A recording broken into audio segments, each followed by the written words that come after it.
Good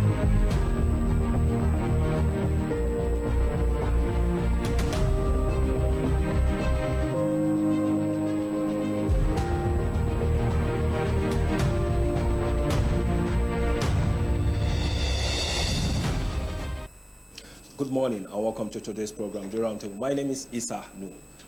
The 2023 general election will be an election that will definitely determine how far we are going to progress as a nation and also how we're able to strengthen our democratic system. But then when you look at the issue of good governance, from 1999 till this moment, the question we start asking ourselves is, have we gotten it right? But then if the question is yes, definitely we will not be faced with the major challenge of why are we having issues with our economy. And if you look at the economy, that's just one aspect of the governance. You also look at the issue of insecurity, that's another aspect. So when you combine these two major issues, you know that there is that strong need for good governance. So a discourse on good governance at any level requires a clear understanding of the concept, as one may erroneously assume that everyone understands what good governance means. Good governance manifesting in areas of rules of law, transparency, accountability, citizens' participation, among others, as sine qua non for national peace and development. However, poverty of leadership in most of the Nigerian 61 years of existence has not only hindered the nation's development, but continues to threaten its peace and stability. While it is widely believed that bad governance is prevalent in autocratic and oligarchic systems, it is evident now that bad governance also do exist even in democratic systems across the globe. In the 1980s, for instance, the concept of good governance was taken up from a more normative perspective, with emphasis on development criteria, which sought to guide the repair of the failure of the decreasingly legitimate top-down governance structure. By focusing on alternative modes of actor constellations helping to resolve common issues from different perspectives. And then if we swing back to 1990s, it was used from a more analytical perspective in the social science as a means of assessing public policy arrangements. This perspective drives the discourse, as in the exact words of Anton Ende, who stated that good governance as a concept has been in existence since the end of the Cold War, and its meaning has been changing in response to issues of dire importance. Hence, before 1930, or 1990, the International Monetary Fund in 1997 used the concept to describe the economic standing of creditor countries. But then in 1998, a study of Africa found out that even national economy that conformed to the reasonable rules of economic management did not necessarily develop positively and whenever negative governmental and administrative influences were present. So the issue is in keeping with the paradigm shift consequent upon the evolving nature of concept of good governance. The World Bank responded that finding and formulated a more positive and proactive strategy for good governance that address 4 key areas, and these areas are the management of public administration, responsibility and accountability in the public sector, which is very, very key, and then the legal framework conditions and the public transparency activities. That brings to mind the issue of Freedom of Information Bill. Within this period, good governance was extended, conceptualized to be applied to the political system, the exercise of governmental authority, and the ability of a government to formulate and implement political designs. In 2002, the World Bank Institute developed governance indicators that included corruption control as its rider. I know you ask the question, corruption in this case, yes, it is part of it. The concept was expatiated by the Organization for Economic Cooperation and Development, the United Nations, and the European Union. That's what we normally call the OECD in 2009, which asserted that governance had acquired a key status as late as 1997. So both the European Union, on its part, mentions the terms good governance in 3 documents: the Cotonou Agreement of 2000, the EU's Commission's communication on good governance in developing countries, that's of 2003, and then the European Consensus on Development Policy, which took place in December 2005. And the concept of good governance was used to describe the political conduct of government. So the question that we'll definitely ask is, what then is the major essence of good governance? How do we address the loopholes within our own system? When we talk about the economy, we talk about security, we talk about youth employment, we talk about open access to information in governance. So these are what we are going to be discussing this morning with our guest in person of Raymond Odefi, who will be joining us to discuss in detail what the 2023 leadership should look out for, and then what role can we play to make sure that, yes, we strengthen the impact of good governance beyond the 2023 general election. So let's go on this short break, and when we return, we start up with the conversation.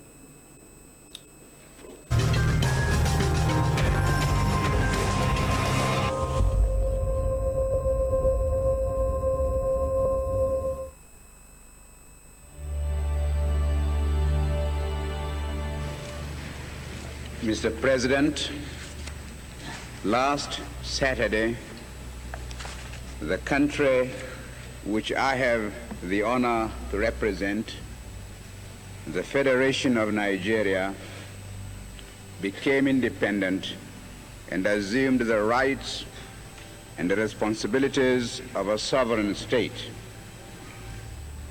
Today, Nigeria has been admitted into the United Nations organization and assumes still more responsibilities. I wish to make our position plain beyond any matter of doubt as regards the African continent. We in Nigeria appreciate the advantages which the size of our country and of its population give us, but we have absolutely no aggressive intentions.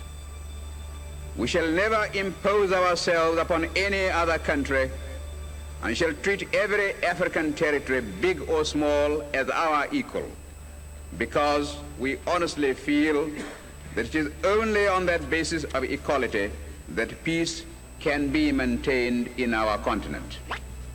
We in Nigeria are a populous country. There are about 40 million of us, and our territory is relatively large. We are willing to learn before we rush into the field of international politics. But we are totally unwilling to be diverted from the ideals which we think true.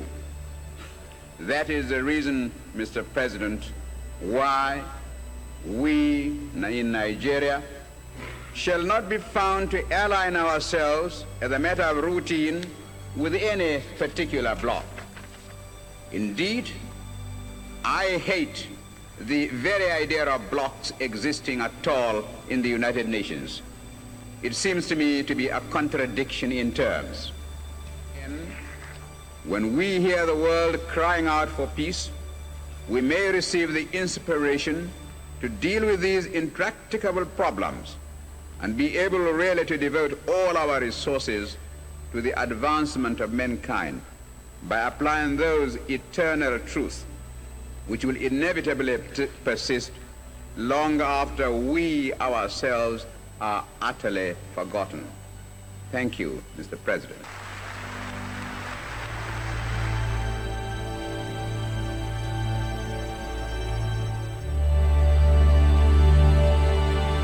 The challenge of Nigeria as a free state in 20th century Africa is the need to revive the stature of man in Africa and restore the dignity of man in the world. Nigerians believe passionately in the fundamental human rights.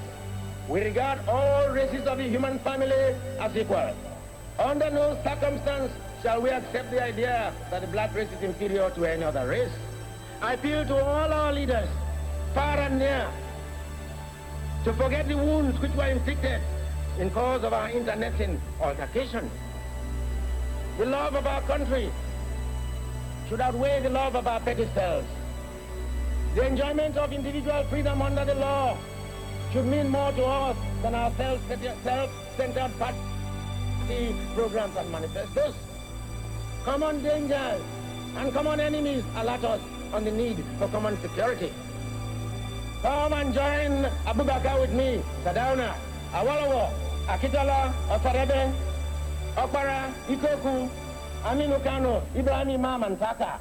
Let us bind the nation's wound and let us heal the breaches of the past so that in forging our nation, there shall emerge on this continent a hate-free, fear-free, and greed-free people who shall be in the vanguard of a world task force whose assignment is not only to revive the stature of man in Africa, but to restore the dignity of man in the world.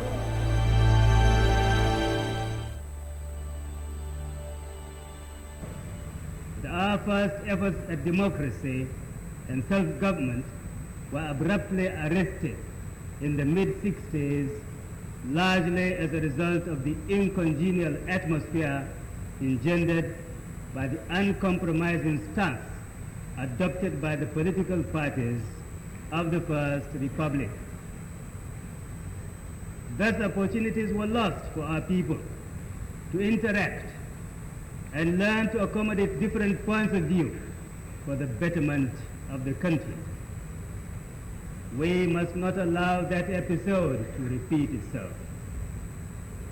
The new system that we have adopted presents us with yet another opportunity to achieve national integration, which is a prerequisite for the building of a strong and virile nation.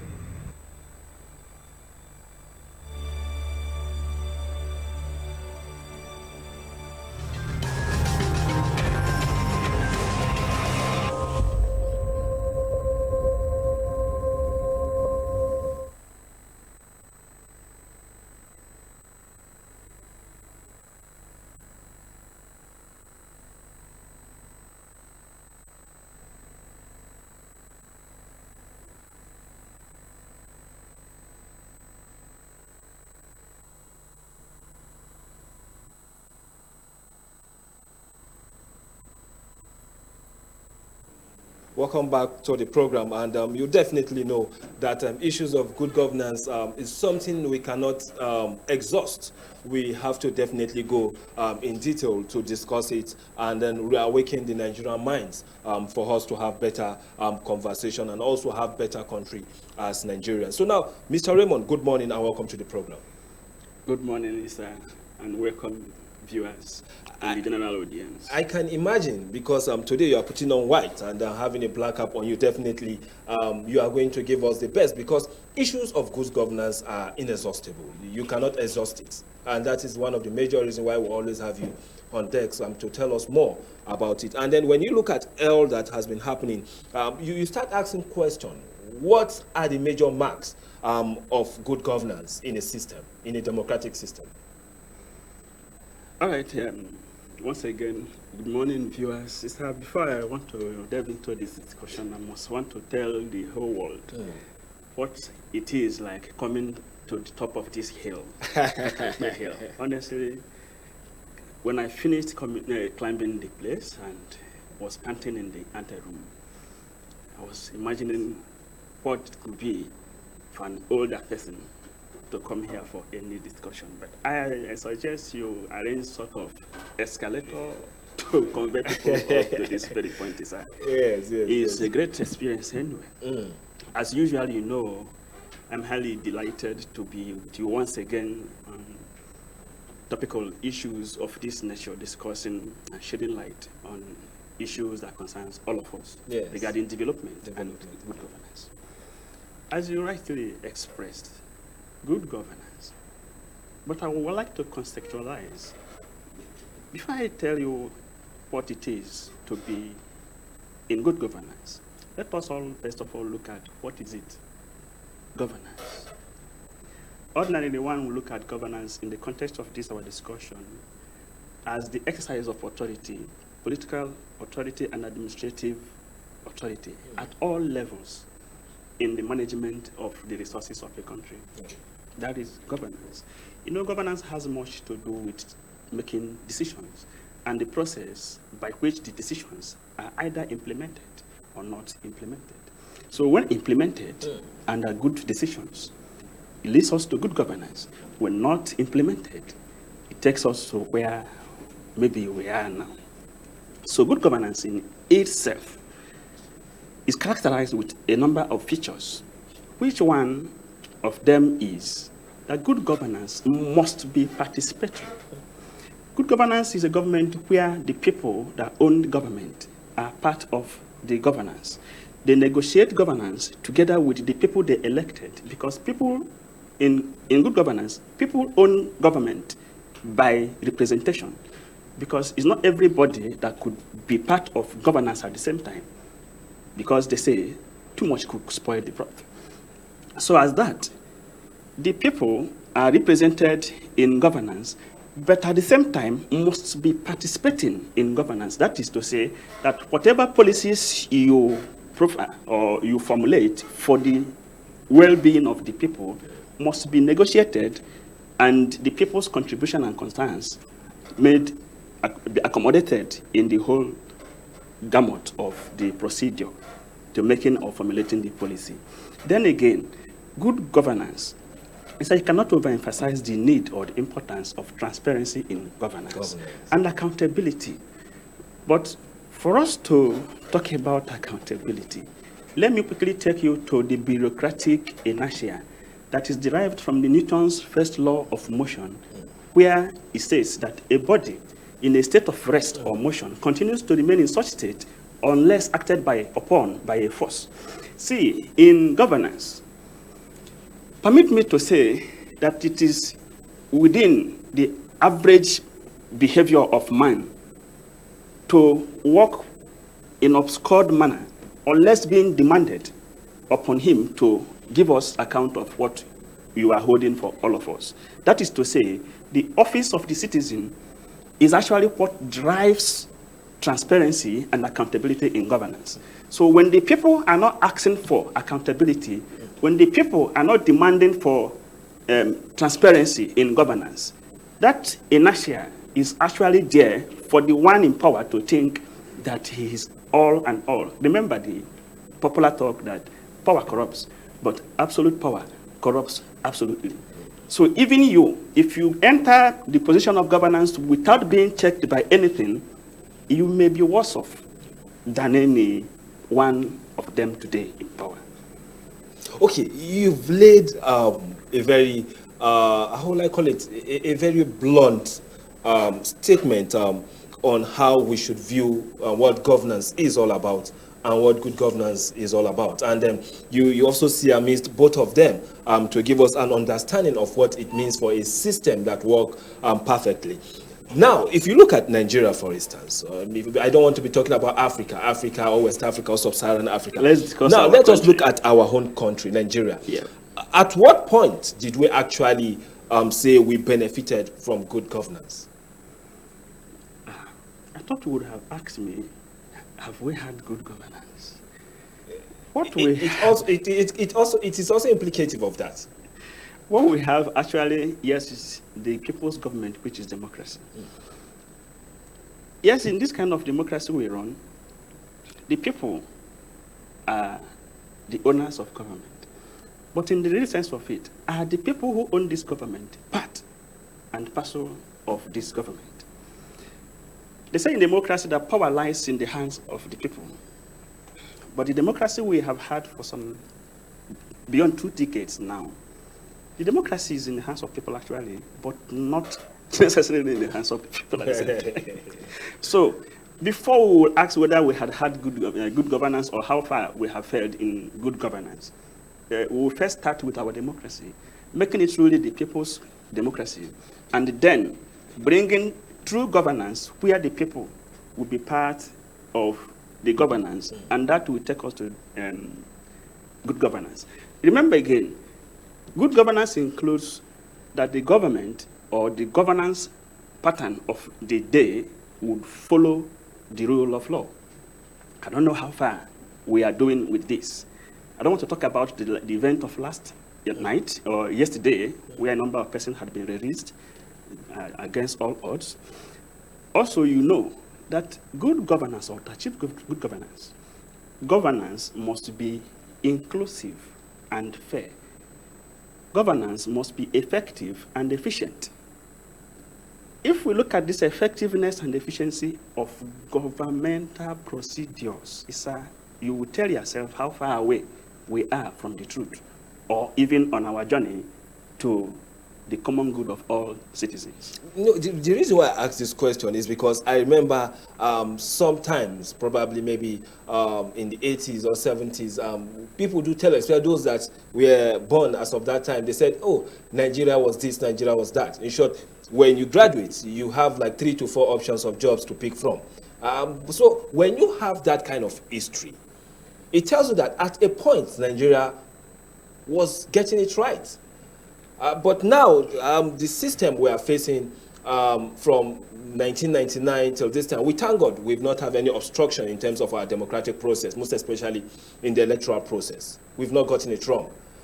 And we've also seen improvement from INEC, from Anambra election to that of the FCT election to the Ekiti State election, then the Osun State election. So you start asking yourself, are we going back to that beautiful old days? If you are part of those that experience those beautiful old days. Beautiful old days indeed. I would want to, without disparaging our heroes past, if we had had it that beautiful, those old days. Sorry, my brother, can you tell me why the soldiers struck in 66? So when people talk about the beautiful old days, I always wish we had it. We had beautiful old days. What was the problem with our census of the early 60s? To the point that we had census and another census the next year, and the both were rejected by the people. What was the beautiful old days like? The beautiful old days was that when the British left us, we had few qualified personnel to run the affairs of the country. So the need for job, the availability of job was more than the human resource supply of the country. So when you were graduating, you had options of jobs waiting for you. Not because there were too many factories compared to the population of the country, but because there were too few qualified personnel or hands to take up the role of leadership in public administration in Nigeria. So as our population kept growing and our economy kept tiptoeing behind it, that is why we are where we are now. Because the population is exponentially growing faster than the economy. And more people are even losing their jobs, and many others have not even had a job before. Today, combined underemployment and unemployment in Nigeria is over 65% today. And somebody's talking about economy and somebody's talking about security. Note also that about 38 to 40% of the Nigerian population is the youth. When you have the age that is full of life and blood, you are not engaging them. What do you expect of your future? The country is so blessed. Everybody has kept saying so, but I don't know what to say, that because we are not headed where we are supposed to be going. We are working against the course of development, and we are gladly doing so. So for us to head in the proper direction, we must first of all stop and check our bearing and identify where we are supposed to be headed. Then resolve amongst ourselves, how do we go together? Because they say two can not work together unless they agree. A union of Nigeria, more than 300 ethnic nationalities, put together under one umbrella called Nigeria. We first of all must agree that and accept ourselves as one. Then tell ourselves what is even in it in the vision of our nationhood. Where are we supposed to go? Then you can talk of whether today will be better than yesterday or tomorrow better than today. So if that is the case, now how do we now address the issue moving forward? Moving forward, election is here again. Argument here and there. Ethnicity, tribalism, religion, they've come up again with their divisive tendencies. The politicians are specialists. They understand this scale better than anybody. and that is their own workshop. I will not blame them, because if you're not smart about what you do, your food may finish. So the much they do, as much as they can divide the conscience and the thought of the citizens now, that is how far they can go in obtaining or acquiring power come 2023.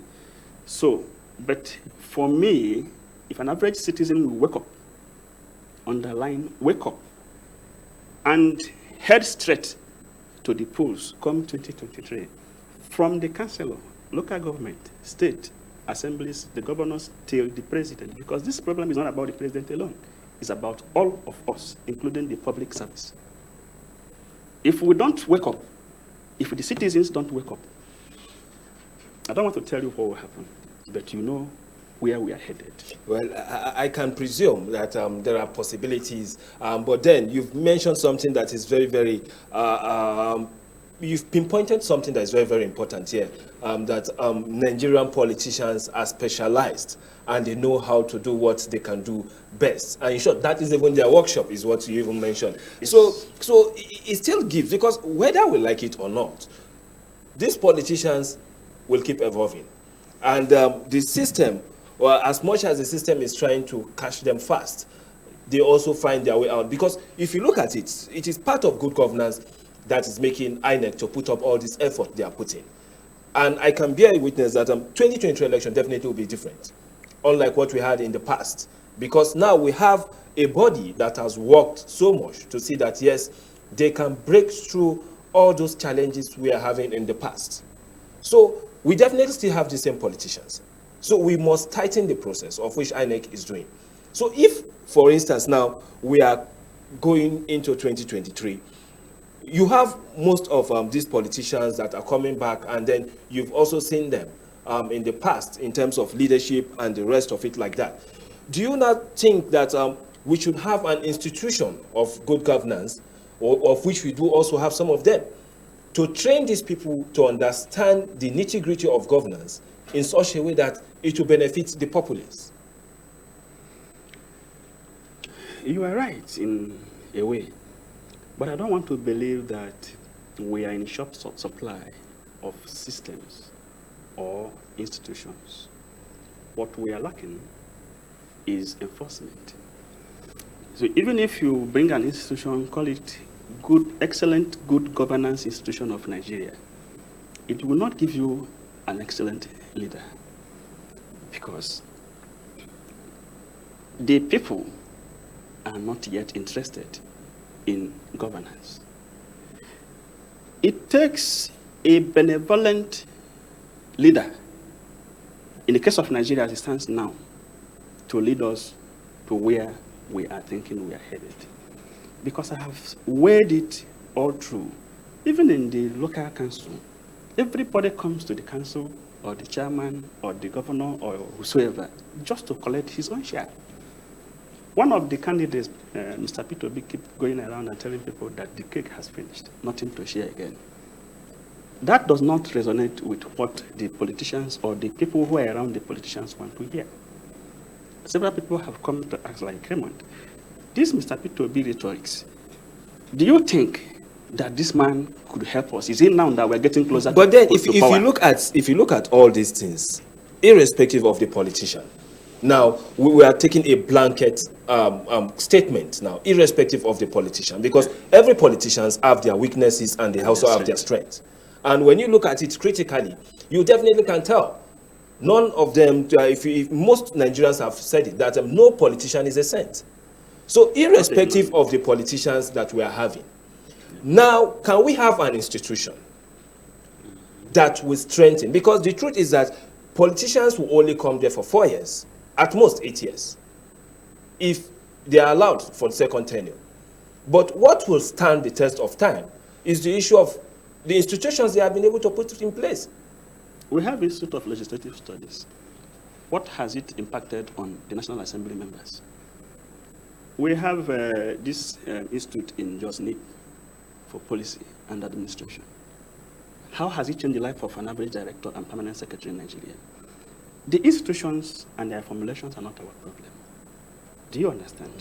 We need to change the way we see or perceive public space.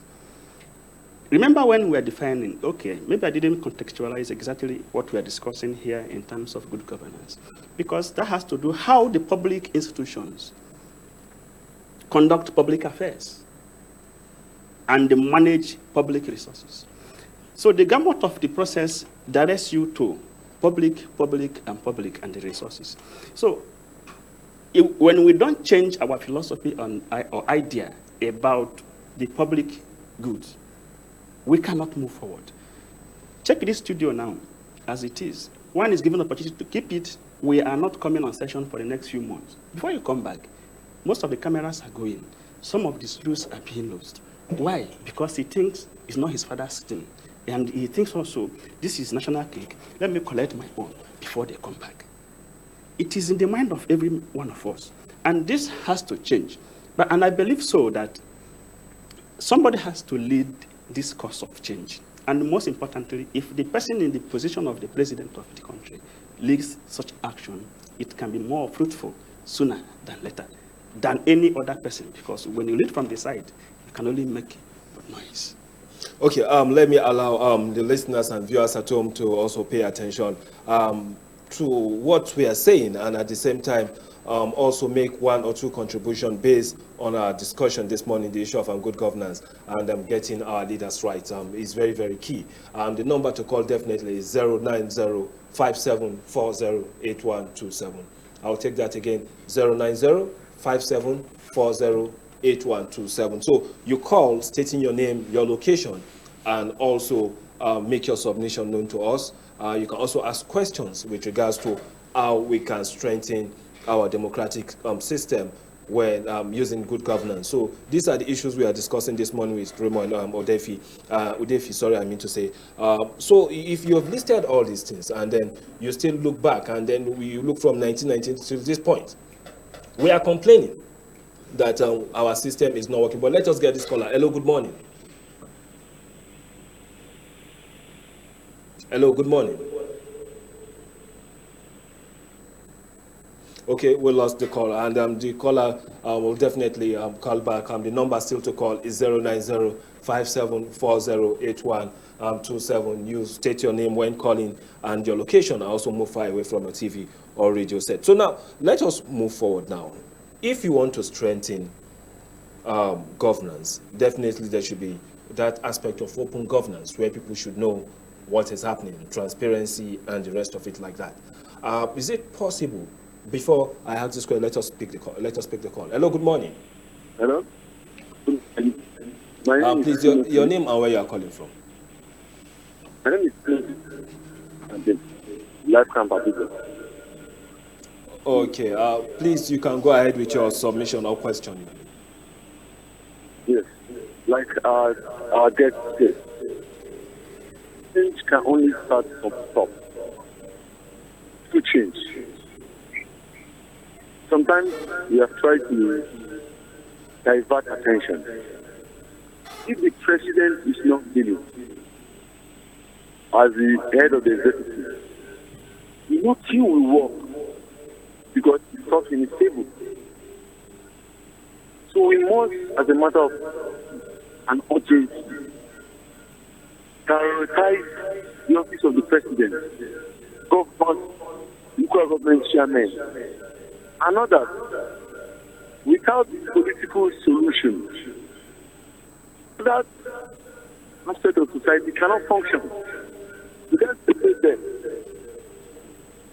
But I just pray that Indians will come and say what's happening. I'll take for instance JAMB as an institution.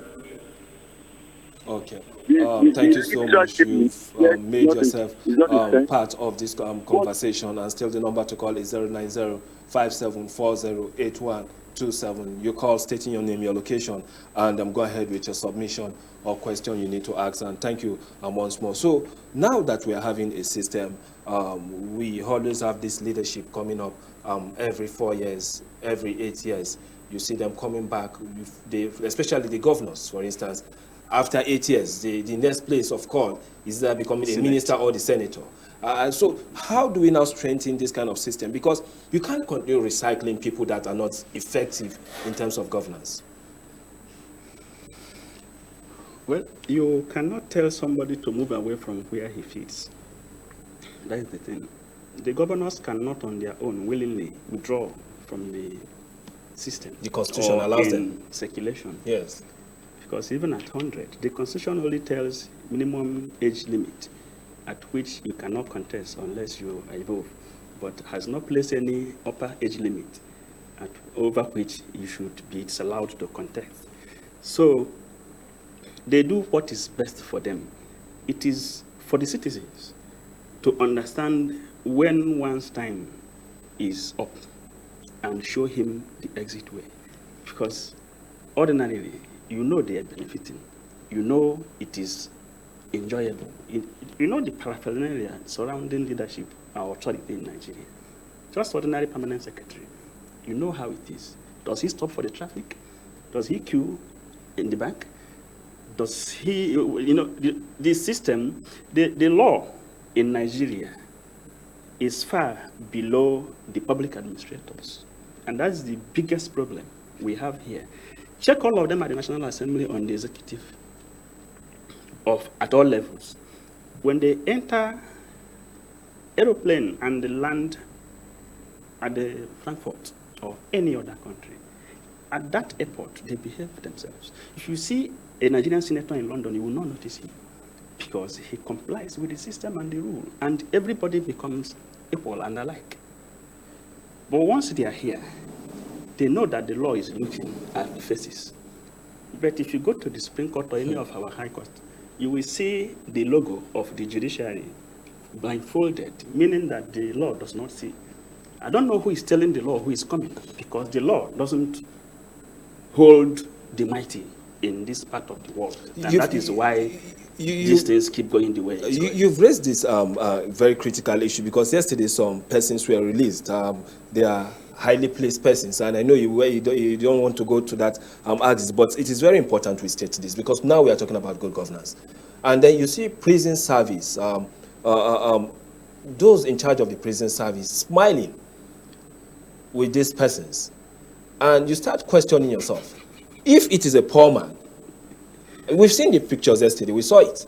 If it's a poor man, you can imagine the kind of challenge you will be facing.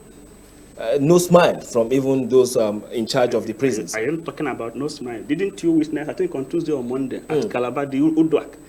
Didn't you see the vigor and the power with which the prison officers were grabbing him? And exactly, of the guy that him rested on the floor? Because he committed a crime. Yes. His crime is no less than the ones we are releasing from prison, because all are guilty of murder of one sort or the other. No matter how you put it, when you do what you do in the public space and it leads to the death of one too many persons, and you think because nobody saw you with the pistol or the machete, and you are innocent of the offense of the other person. The person committed murder, of course, he is sentenced to death, and even by hanging on the other hand count of the case. But talking about the prison officers, you saw how they held him, grabbed him, rested him to the floor, and took him where he belongs. So, but to the bourgeois, they smile around them and give them that comfort. They bribe their way to be around such persons. They bribe their way to be around such persons. They push and negotiate their way to serve such persons. And I think we have to commend the Inspector General of Police from what we've been seeing so far. If you look at most of these road traffic controllers and the rest of it like that, most especially the police officers that usually stay by the roadside to manage the traffic or for security search and the rest of it like that. Of recent, we saw one that slapped, was it, I think, a police officer or an army that slapped, it was a police officer in Delta State that slapped one of the special advisors to the governor. And before you know, disciplinary measures were taken, and then he was removed, he was disciplined. And just of recent, we also saw one also, and even yesterday. So we want to appreciate the Inspector General of Police, because this is what we need to do. We have to make sure the system works. Nobody's bigger than the system. So but when we commend him, let him brace up and keep doing what he's doing. Don't take calls from behind the... It is in public glare. These are things that are in public. What I mean by don't take calls, because when these disciplinary measures are on the table for him to be implemented. Most often times, you hear that somebody called from so and so place, and because the person is coming from so and so place, such measures will not be meted on him. But because the other person had nobody calling for him, then he's punished and disciplined. And we think we should clap for the authority or the boss who did so. Yes, why we commend his effort at least doing something, because the lack of doing anything is why we are here. Yes. But now that he has done something, let him be seen as doing it across board, so that when he leaves office, we will remember him as a person who did this, and this, because one small error ahead of time now could mess up the whole of the good record he's already making for himself. Yes, Mr. IG, we commend you and we pray you continue. Don't look back. Because it's very, very important. Nigerians are happy with what we've been. Most of us seem to be happy. There was this clip that trended some weeks back that was saying that tell the commissioner, tell the IG that we are collecting money. We've heard this story before. The guy has been disciplined. This time around, a good action has been taken against such fellow, because they brag around about it and tell whosoever you care. He knows doing this. He was thinking he's going to have a soft landing, but unfortunately, the armor was used on him. Has changed his mind, and maybe the entire police force may have reason to change their mind and operation. So these are issues that definitely, if we continue this way, we will definitely get it right. As much as we understand that, yes, it is not all processes you start sometimes ends well, but then at least let us start from the little we have. So now, if we are satisfied with all this development that is happening, and then we also, we'll have a caller. Hello, good morning. Hello, good morning. Hello, good morning. This is Usman Driver calling from Garki. Okay, Usman, thank you for calling this morning. Please go ahead with your submission or question. Definitely, your guest has said it all, but based on your question that if we need an institution that can train the incoming leadership or anybody that is coming as a political leader or whatsoever, the truth of the matter is that the institution is needed, but they have to focus on telling them how to change their attitude in terms of leadership. They should put their country first ahead of their personal interests. I think in every angle, not only that we will eye the seat of the president or eye the seat of a governor that will make things right. We have to make it right by ourselves. Between you and your neighbor, between you and your customers, you and the patient as in the clinic, whatever we'll do, let's do it right. That's where the change will come. Let everybody do it right. Not only that, now I passed a traffic, I saw almost 3 personnel, uniform personnel, just standing there to stop those that will be traffic lights. It's not good. We should be right at all the time. Let everybody do good at all the time. That will make us change. That will make our country better. Thank you.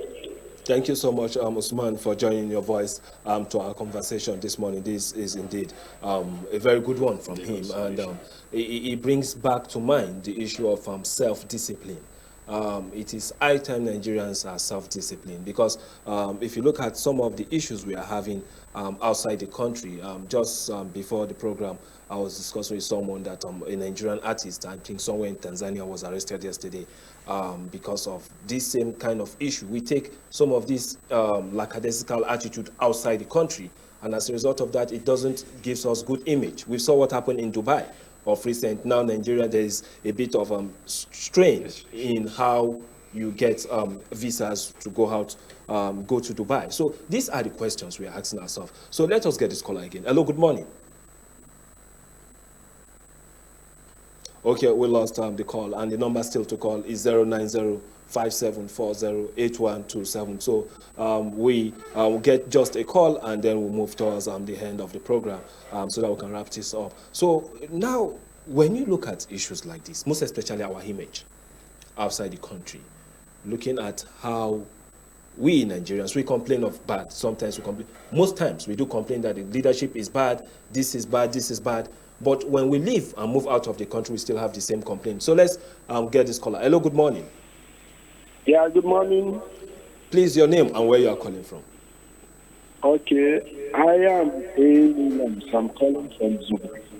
Okay, thank you so much for calling. Yes, you can go ahead with your question. I guess you're spoken well. Then I want to ask you, the major constraint of the problems we are having in our politics and the social life in Nigeria is endemic poverty. Many citizens are impoverished, and that has made so many also, once they see any slight opportunity in governance, they will want to catch little, compromise, and before you know it, they are thrown off balance, they begin to do the wrong things instead of the right things.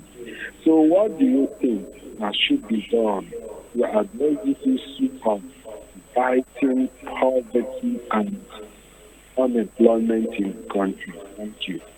Okay, Mr. Odefi, I hope you got that right. Looking at what do you think should be done in terms of making sure that things work better. You have the issue of unemployment, you have the issue of security, you have the issue of the whole economy. Things are not going as expected. So what do you think should be done? Then before I now come back to what Usman said of the issue of self-discipline. Well, if I understand what do we do about the issue of unemployment? Yes, I'm trying to quote it up now. Not just unemployment, getting the system to work. Okay, first of all is to organize ourselves and elect a leader whose narrative espouse what resonates with the thinking of the youth of the contemporary Nigeria. But then, if you say such, because I've seen people, most often at times, I've worked with one or two persons that say, look, if you go to so many states in Nigeria, for instance, it goes beyond the issue of the leaders. During the Goodluck Ebele Jonathan time, there was issue of the cabal. During the Buhari's time, there's issue of cabal. During the Yaradua's time, we remember the issue between Yaradua's and then that of the Delta State governors of then. So people do say sometimes, and I think that is what the caller before the last said, that it has to do with self-discipline, individual style of trying to make the things we need to do right to be properly put in place. Because now we still have Nigerians who go outside the country and then damage the image of the country. But fortunately for us, we had somebody, for instance, Toby, the lady that Toby is making Toby Amuson making Nigeria proud. The rules.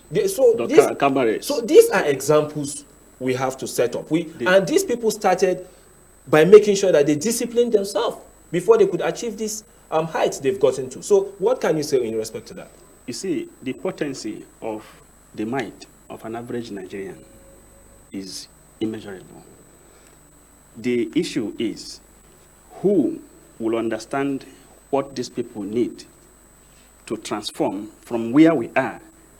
We need a leader who will look at the youth, up to 40% of Nigerian 200 million population, and see the giant in the young persons of this country, and identify the Muslims of this generation, the cabarets and the carried rules. See, let us not keep running around this circle as if we don't understand the problem. The problem is that our governance is so sectional that we don't care about merit. Forgetting that when you take mediocrity against meritocracy, what you get is rubbish. I agree with you to a greater extent. I totally agree with you that we must keep the issue of sentiment aside and get the best. You can't govern a state with sentiment. You can't govern a state with emotions. You must face fact the way they are and put people where they are supposed to occupy round pegs on round holes. So when you are given appointment based on relationship or association, you end up getting it wrong. We hope we get it right come 2023, and we'll continue to pray for good governance across all sectors, be it in the private sector or in the public sector. We need good governance, and definitely, most especially at the ward, the council, the local government. This is where Nigerians will definitely feel the impact of what governance is all about, and we pray we'll continue to work hard and see a system that will continue to synthesize the kind of leaders we are supposed to have managing our system. So this is how far we can go, Mr. Raymond. Thank you for joining us once more on this program. Thank you, my brother. Okay, my name is Issa Nu, and we hope to have more of this discussion in the future. Thank you, and God bless.